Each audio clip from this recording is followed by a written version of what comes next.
Long ago in ancient Ireland, during a time known as the mythological cycle, a time when the old Celtic gods called the Tuireann were said to have made Ireland their home, comes a legend known as the first sorrow of Irish storytelling, the tale of the tragedy of the Sons of Tuireann. Tuireann was the Celtic god of thunder and had a number of children. This tale concerns itself with three of his sons, Brian, Eker, and Ekerva. The Tuireann were at war with a race called the Fomorians, and before what would be the final battle, the mighty and feared sun god Lugh and his father Cian, the medicine god, were to gather warriors to bolster the troops of the Tuireann.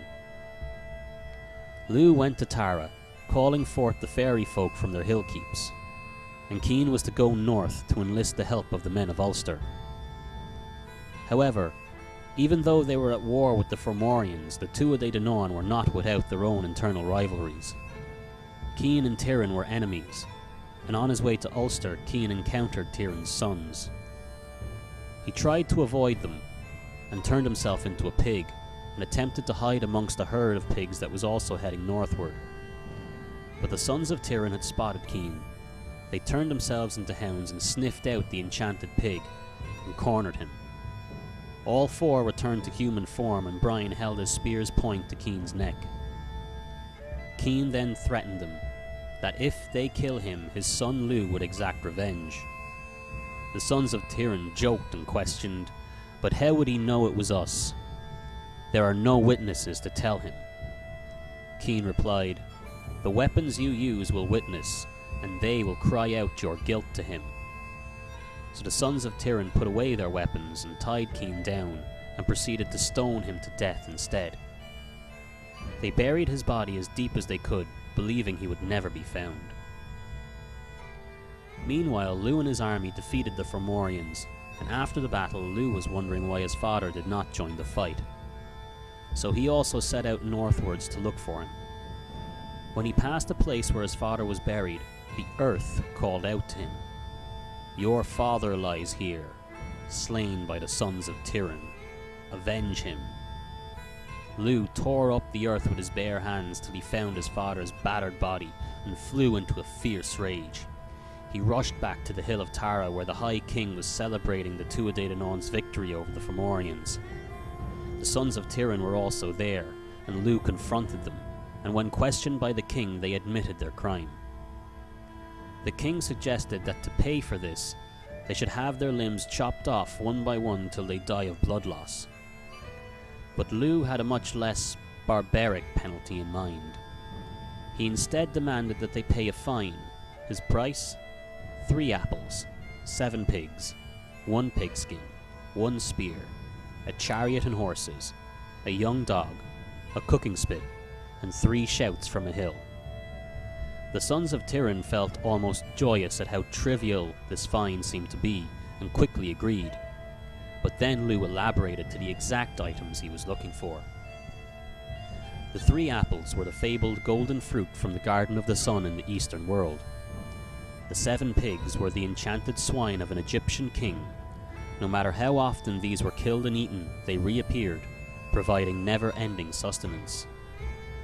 The pigskin, which could cure all illnesses and heal all wounds of those it was draped over, belonged to a Greek king. The Persian king had the spear, one whose tip was so fiery and battle-ready it had to be kept in water to prevent it from burning down the palace. The king of Sicily had a chariot whose horses were unequaled for speed. The young dog was that of a Norwegian king whose bark was more terrifying than any other beast on earth.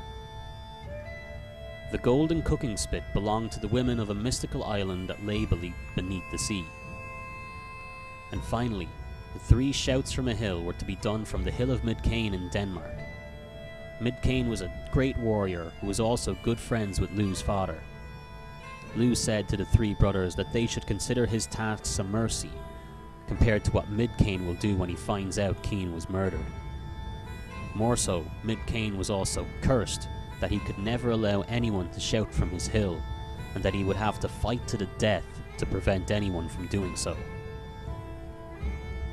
To aid them in their quest, the Sons of Tuireann were allowed to borrow the ship of the sea god Kevin MacLeod, a magical ship that needed no wind but sailed to wherever its occupants wanted it to go, even if they themselves did not know the way. When they found the Garden of the Sun, they turned themselves into hawks and dived down, avoiding the spears of the guardians, and took the fruit back to the ship. In Greece, they learned of the king's love for the arts, and composed a poem about the famed pigskin and recited it for him. Having never heard an Irish poem before, the king was very grateful, and asked if they wanted anything in return. They requested the pigskin, but the king refused, and so the brothers resorted to force and drew their swords and fought for the pigskin. They managed to take it, and though badly wounded, when they returned to the ship they covered themselves with it, and its legend became true, and all of their wounds were magically healed as if they were never injured. In Persia, they tried again to win their prize by composing an even better poem for the spear. But again, the Persian king, who was willing to part with any prize but that which they requested. Once more they fought for the spear, and once Brian was able to grab it, the Persian army stood no chance against the three brothers. When they arrived in Sicily, they decided to take a new approach, and decided to instead join the army of the Sicilian king, who quickly became greatly impressed by their fighting prowess, so much so he decided to hold a parade in their honor. As a chariot and horses approached, the king boasted, "These horses can gallop on land and on sea, their speed has no equal." Once the king became distracted, the brothers made for the chariot, throwing out the charioteer, and using the fiery spear of Persia to fend off the guards till they were safely back on their ship. Word of their deeds spread far and wide and reached the Egyptian king who had the 7 magical pigs, and when the brothers arrived he decided to give them up with no struggle. The Norwegian king heard of them also, and that they were coming for his hound, but he would not part with it as easily. A bloody battle was fought, but the Sons of Tuireann won it, with the help of the spear and using the pigskin to heal their wounds once more. Back in Ireland, Lugh too heard tales of the brothers' successes. They had but 2 more steps to go and their fine would be paid. But the Sons of Tuireann had been gone a long time, and Lugh grew impatient, and wanted to avail of the items they already had in their possession as soon as possible. So he cast a spell that made the brothers forget the last 2 parts of the fine, and thinking they were finished, returned to Ireland. Delighted to be back on home soil, they handed over the 5 items to Lugh, who gladly accepted, but then reminded them that there was still 2 more parts of the fine remaining to be paid. The cooking spit from the mystical undersea island, and 3 shouts from the hill of Midcain. With heavy hearts, the Sons of Tuireann set off once more. Their enchanted boat took them to the place on the sea above which the mystical island was said to be. Brian dove down on his own and found the hidden island of the sea nymphs, who were so overcome by Brian's charm and ruggishness that they allowed him to take their prized golden spit. And so they set sail for Denmark towards their final ordeal. When they found the hill of Midcain and his 2 sons were standing guard and of course refused to allow the Sons of Tuireann to climb it. A great battle ensued, some say the bloodiest battle that was ever fought. The soil was drenched in blood and all 6 men suffered great wounds and injury, but eventually Midcain and his sons were defeated and killed. Brian was the only one of the Sons of Tuireann still able to stand. Though his wounds were great, he managed to drag his brothers to the hilltop, where they all emitted faint shouts, the loudest they could muster. Then he dragged them both back to their boat, which steered itself back to Ireland once more. The ship took them to a beach near their father's castle, who saw them arrive and rushed towards them, but was shocked to find his sons struggling to even draw breath. They asked Tuireann to deliver the golden spit to Lugh and to tell him they succeeded in shouting from the hill of Midcain, and to request that they might borrow the magical healing pigskin once more to heal their wounds and save their lives.